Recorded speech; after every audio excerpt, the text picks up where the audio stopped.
भाजी ਜਿਹੜੇ 2 ਨੰਬਰ ਬੰਦੇ ਹੁੰਦੇ ਨੇ ਨਾ, ਜਿਹੜੇ ਫਰਾਡੀਏ ਹੁੰਦੇ ਨੇ, ਇਹਨਾਂ ਦਾ ਨਾ ਕੋਈ ਮਜ਼ਹਬ ਹੁੰਦਾ ਹੈ, ਨਾ ਮੁਲਕ, ਨਾ ਕੌਮ, ਨਾ ਕਿਸੇ ਦੇ ਹਮਦਰਦ ਹੁੰਦੇ ਨੇ। ਗੱਲ ਜਿਹੜੀ ਤੁਹਾਡੇ ਸਾਹਮਣੇ ਮੈਂ ਰੱਖਣ ਲੱਗਾ ਉਹ ਇੱਕ ਅਜੀਬੋ ਗਰੀਬ ਹੈ ਵੀ ਜ਼ਿੰਦਾ ਲੋਕਾਂ ਦੇ ਨਾਲ ਫਰਾਡ ਹੁੰਦੇ ਅਸੀਂ ਵੇਖੇ। ਤੇ ਮੈਂ ਕੱਲ ਕਿਤੇ ਗਿਆ ਸਾਂ ਤੇ ਵੇਖਿਆ ਮੁਰਦਾ ਲੋਕਾਂ ਨਾਲ ਵੀ ਲੋਕ ਫਰਾਡ ਕਰਦੇ ਨੇ। ਤੇ ਕਿਵੇਂ ਕਰਦੇ ਨੇ? ਬੰਦਾ ਫੌਤ ਹੋ ਜਾਂਦਾ, ਉਹਦੇ ਵਾਸਤੇ ਕਬਰ ਦਾ ਇੰਤਜ਼ਾਮ ਜਿਹੜਾ ਹੈ ਉਹ ਸਭ ਤੋਂ ਪਹਿਲੀ ਜ਼ਰੂਰਤ ਹੁੰਦੀ ਹੈ।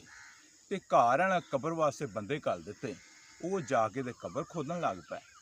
ਕੁਛ ਦੇਰ ਤੋਂ ਬਾਅਦ ਜਨਾਜ਼ਾ ਤਿਆਰ ਹੋ ਗਿਆ ਤੇ ਅਸੀਂ ਜਾ ਕੇ ਜਨਾਜ਼ਾ ਪੜ੍ਹਿਆ। ਜਨਾਜ਼ੇ ਤੋਂ ਬਾਅਦ ਕੁਛ ਲੋਕ ਹੁੰਦੇ ਨੇ ਜਿਹੜੇ ਉਹ ਵਾਪਸ ਆ ਜਾਂਦੇ ਨੇ, ਲੇਕਿਨ ਕੁਛ ਲੋਕ ਹਮਦਰਦ ਜਿਹੜੇ ਜ਼ਿਆਦਾ ਹੁੰਦੇ ਨੇ, ਰਿਸ਼ਤੇਦਾਰ ਹੁੰਦੇ ਨੇ, ਅਜ਼ੀਜ਼ੋ ਅਕਾਰਬ ਤੇ ਬੜੇ ਅੱਛੇ ਦੋਸਤ ਹੁੰਦੇ ਨੇ, ਉਹਨਾਂ ਦੀ ਕੋਸ਼ਿਸ਼ ਹੁੰਦੀ ਹੈ ਵੀ ਅਸੀਂ ਕਬਰਸਤਾਨ ਵੀ ਜਾਈਏ ਤੇ ਦਫਨਾ ਕੇ ਕਬਰ ਦੇ ਉੱਤੇ ਮਿੱਟੀ ਪਾ ਕੇ ਤੇ ਉਹਦੇ ਇਰਦ ਗਿਰਦ ਖੜੇ ਹੋ ਕੇ ਦੁਆ ਕਰਕੇ ਵਾਪਸ ਆਈਏ। ਉਹਨਾਂ ਲੋਕਾਂ ਦੇ ਨਾਲ ਮੈਂ ਵੀ ਚਲਾ ਗਿਆ।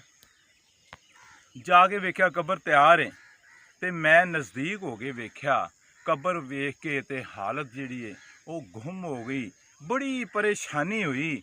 ਕਬਰ ਖੋਦਣ ਵਾਲੀ ਇੱਕ ਟੀਮ ਸੀ, ਉਹਨਾਂ ਨੇ ਕਬਰ ਇਸ ਤਰੀਕੇ ਦੇ ਨਾਲ ਬਣਾਈ ਵੀ ਆਮ ਜਿਹੜੇ ਪਹਿਲੇ ਬਜ਼ੁਰਗ ਕਬਰਾਂ ਬਣਾਉਂਦੇ ਹੁੰਦੇ ਸੀ, ਉਹ ਇੱਕ ਬੜਾ ਵੱਡਾ ਜਿਹੜਾ ਦਾਨਾ ਬਣਾਉਂਦੇ ਸੀ, ਜਿਹੜਾ ਤਕਰੀਬਨ ਕੋਈ ਜਿਹੜਾ ਗਜ਼ 1.5 ਗਜ਼ ਚੌੜਾ ਹੁੰਦਾ ਸੀ, ਕੋਈ ਉਹ ਲੰਮਾ ਹੁੰਦਾ ਸੀ। ਉਸ ਤੋਂ ਬਾਅਦ ਜਿਹੜਾ ਉਹਨੂੰ ਕੋਈ ਤਕਰੀਬਨ 3 ਫੁੱਟ ਤੱਕ ਜਾਂ 2.5 ਫੁੱਟ ਤੱਕ ਗਹਿਰਾ ਲੈ ਕੇ ਜਾਂਦੇ ਸੀ।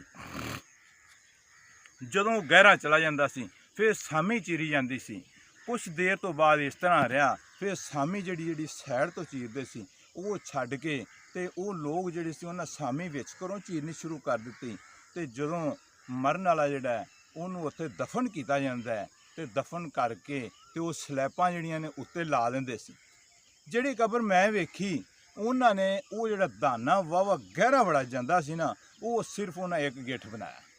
ਇੱਕ ਗਿੱਠ ਤੋਂ ਮੁਰਾਦ 9-10 ਇੰਚੀ ਜਾਂ ਚਲੋ 12 ਇੰਚ ਲਾ ਲਵੋ, ਇਸ ਤੋਂ ਜ਼ਿਆਦਾ ਨਹੀਂ ਸੀ ਹੈਗਾ। ਉਹ 12 ਇੰਚ ਥੋੜ੍ਹੀ ਖਦਾਈ ਕੀਤੀ ਹੈ ਤੇ ਉਹਦੇ ਵਿੱਚ ਜਿਹੜੀ ਸਾਮੀ ਚੀਰੀ ਜਾਂਦੀ ਹੈ ਉਹ ਬਿਲਕੁਲ ਹੀ ਐਵੇਂ ਸਮਝ ਲਓ ਵੀ 9-10 ਇੰਚ ਚੌੜੀ ਹੈ। ਤੇ ਜਦੋਂ ਨੀਚੇ ਜਾ ਕੇ ਥੋੜ੍ਹੀ ਚੌੜੀ ਹੋ ਜਾਂਦੀ ਹੈ, ਉਹ ਸਿਰਫ ਇੰਨੀ ਕੁ ਵੀ ਬੰਦਾ ਜਿਹੜਾ ਨਾ ਉਹ ਉੱਥੇ ਮੱਸੇ ਪਵੇ।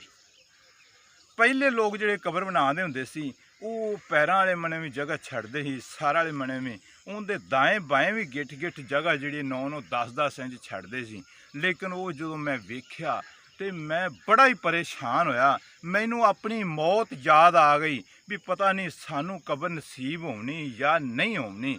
ਤੇ ਜੇ ਨਸੀਬ ਹੋਈ, ਅੱਲਾ ਅੱਗੇ ਦੁਆ ਕੀਤੀ ਵੀ ਜਿਹੜੀ ਇਹ ਕਬਰ ਇਹਨੇ ਇਸ ਤਰ੍ਹਾਂ ਦੀ ਨਾ ਨਸੀਬ ਹੋਵੇ, ਵੀ ਜਿਹੜੀ ਉੱਚੀ ਵੀ ਪੂਰੀ ਨਹੀਂ ਦੀ, ਜਿਹੜੀ ਚੌੜੀ ਵੀ ਪੂਰੀ ਨਹੀਂ, ਲੰਮੀ ਵੀ ਪੂਰੀ ਨਹੀਂ ਦੀ। ਤੇ 2 ਨੰਬਰੀ ਕਰਨ ਵਾਸਤੇ ਇਹ ਟੀਮ ਜਿਹੜੀ ਹੈ ਕਦਮ ਬ ਕਦਮ ਜਿਹੜੀ ਹੈ ਪੇਸ਼ ਖਿਦਮਤ ਹੈ। ਤੇ ਉਹਨੇ ਇਹ ਨਹੀਂ ਸਮਝਿਆ ਵੀ ਅਸੀਂ ਮਾਲਕਾਂ ਕੋਲੋਂ ਪੈਸੇ ਲੈਣੇ ਨੇ, ਥੋੜ੍ਹੀ ਕਬਰ ਤਾਂ ਖੁੱਲ੍ਹੀ ਕਰ ਲਈਏ।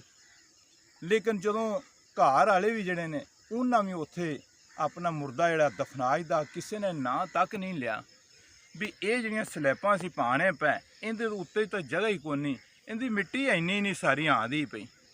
ਲਿਹਾਜ਼ਾ ਇਸ ਚੀਜ਼ 'ਤੇ ਗੌਰ ਕਰੋ। ਤੇ ਕਬਰ ਜਿਹੜੀ ਹੈ ਨਾ ਇਹ ਠੇਕੇ 'ਤੇ ਜਦੋਂ ਅਸੀਂ ਬਣਵਾਉਣੇ ਤਾਂ ਉਹਨਾਂ ਨਾਲ ਇਹ ਗੱਲ ਕਰੋ ਵੀ ਜਦੋਂ ਕਬਰ ਬਣਾਉਣੀ ਹੈ ਤਾਂ ਜਿਹੜਾ ਦਾਨਾ ਹੈ ਨਾ ਪਹਿਲਾ, ਉਹ ਕਮ ਅਜ਼ ਕਮ ਜਿਹੜਾ 2 ਫੁੱਟ ਗਹਿਰਾ ਜਾਏ। ਜਦੋਂ ਉਹ ਗਹਿਰਾ ਜਾਵੇਗਾ ਤੇ ਉੱਥੇ ਜਾ ਕੇ ਸਾਮੀ ਚੀਰੀ ਜਾਏਗੀ ਤੇ ਫਿਰ ਉੱਥੇ ਜਾ ਕੇ ਸਲੈਬਾਂ ਲੱਗਣ ਦੀਆਂ, ਉਹਦੇ ਉੱਤੇ ਮਿੱਟੀ ਜ਼ਿਆਦਾ ਆਵੇਗੀ। ਜਦੋਂ ਅਸੀਂ ਆ ਜਾਂਦੇ ਹਾਂ ਤੇ ਮੂਜ਼ੀ ਜਾਨਵਰ ਜਿਹੜੇ ਹੁੰਦੇ ਨੇ ਉਹ ਫਿਰ ਨੁਕਸਾਨ ਨਹੀਂ ਪਹੁੰਚਾ ਸਕਦੇ। ਅਗਰ ਤੁਹਾਨੂੰ ਮੇਰੀ ਇਹ ਵੀਡੀਓ ਅੱਛੀ ਲੱਗੀ ਹੈ ਤਾਂ ਇਹਨੂੰ ਅੱਗੇ ਲਾਜ਼ਮੀ ਸ਼ੇਅਰ ਕਰ ਦੇਣਾ। ਅਸਲਾਮੁ ਅਲੈਕੁਮ ਵਰਹਿਮਤੁல்லாਹਿ ਵਬਰਕਾਤੁਹੂ।